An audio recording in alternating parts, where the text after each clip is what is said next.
আসসালামু আলাইকুম। আশা করি সবাই ভালো আছেন আল্লাহর রহমতে। আজকে একটা গুরুত্বপূর্ণ বিষয় আপনাদের সাথে আমি একটু ডিসকাস করতে চাই।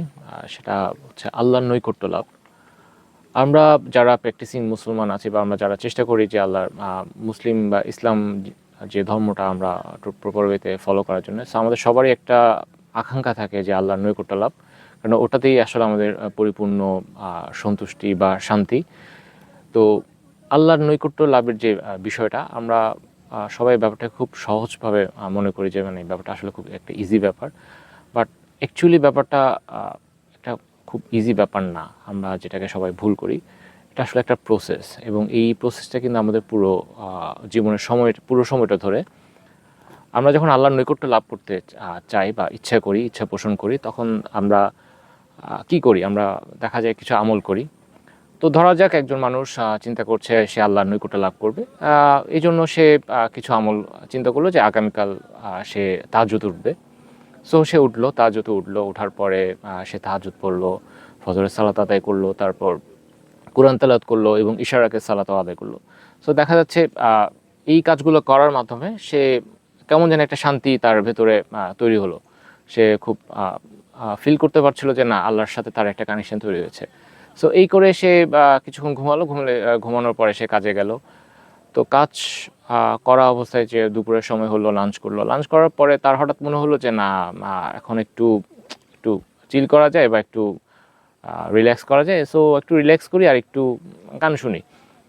সো চিন্তা না করতে না করতেই সে গান প্লে করে দিল।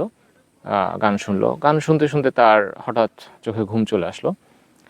সো এই কাজটা করার পর যখন সে ঘুম থেকে উঠলো, সে এই করতে করতে তার আসরের সালাতটা মিস হয়ে গেল এবং সকালে বা তাহাজ্জুদের সময় সে যে একটা ভেতরে যে ইনার একটা পিস নিয়ে যে তার দিনটা সে শুরু করেছিল, এই যে আসরের সালাত মিস হওয়া বা এই যে গান শোনা, এই কাজগুলো করার পরে সে ফিল করলো যে না, ওই যে সকালের যে মানে কামনেসটা মনের মধ্যে বা যে পিসটা ছিল কমপ্লিটলি হারিয়ে গেছে, জিনিসটা একদমই নাই। সো ব্যাপারটা আসলে এটাই যে আপনি যখন আল্লাহর নৈকট্য লাভ করতে চাবেন, এটা আসলে এমন না যে আপনি একটা কাজ করলেন সাথে সাথে জিনিসটা অ্যাচিভ হয়ে গেল। হ্যাঁ, এটা হচ্ছে একটা স্টেপ যাওয়া, আল্লাহর পথে এক পা আগানো।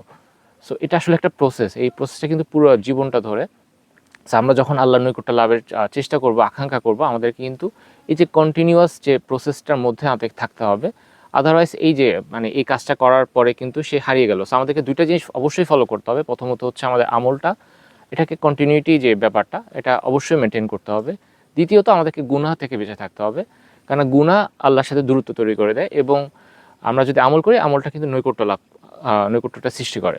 সো আমাদেরকে ২ টা জিনিস অবশ্যই মাথায় রাখতে হবে। আমরা গুনাহ থেকে বেঁচে থাকবো এবং আমল ছোট হোক, বাট সেটা হচ্ছে রেগুলার আমল আমাদেরকে করতে হবে যেন আমরা আ আ সবসময় সেটা কন্টিনিউ করতে পারি এবং গুনাহ ছোট হোক, বাট সেটা থেকে আমাদেরকে বেঁচে থাকতে হবে। আর গুনাহ আমরা যেহেতু মানুষ, আমাদের হতেই পারে, বাট ওই ক্ষেত্রে আমাদেরকে গুনাহ হওয়ার সাথে সাথে তওবা করতে হবে। আশা করা যায় আল্লাহ সকল তওবা কবুল করেন। বান্দা যদি আন্তরিকভাবে তওবা করেন, আল্লাহ অবশ্যই, আল্লাহর ওয়াদা, আল্লাহ বান্দার তওবা কবুল করবেন। সো গুনাহ হয়ে যাওয়ার সাথে সাথে আমাদেরকে তওবা করতে হবে এবং যে আমলের যে ব্যাপারটা ছোট হোক, আমাদেরকে ওটা অবশ্যই কন্টিনিউ করে যেতে হবে। সো এই কাজটা যদি আমরা করতে পারি, জাস্ট ২ টা কাজ, বাট এই ২ টা কাজের মাধ্যমে আমরা কিন্তু দুনিয়া এবং আখিরাত বা পরকাল আমরা ২ টাই কিন্তু অর্জন করতে পারছি এবং আল্লাহর নৈকট্য যদি কেউ লাভ করতে পারে, আল্লাহর নৈকট্য লাভ করার অর্থ কি? আল্লাহর সন্তুষ্টি লাভ করা। সো আল্লাহর সন্তুষ্টি যে লাভ করবে, তার কিন্তু আসলে দুনিয়া বা আখিরাত নিয়ে তার আর চিন্তা করার কিন্তু কোনো দরকার নাই। সে কিন্তু ২ টাই পেয়ে গেল। সো এই ২ টা কাজ করার মাধ্যমে কিন্তু আমরা এই কাজটা মানে এই যে আল্লাহর সন্তুষ্টি বা আল্লাহর নৈকট্য আমরা কিন্তু পেয়ে যেতে পারি। সো আমরা সবাই চেষ্টা করব এগুলো মেনটেন করার জন্য। সো ভালো থাকবেন। ইনশাআল্লাহ দেখা হবে নেক্সট ভিডিওতে। আসসালামু আলাইকুম।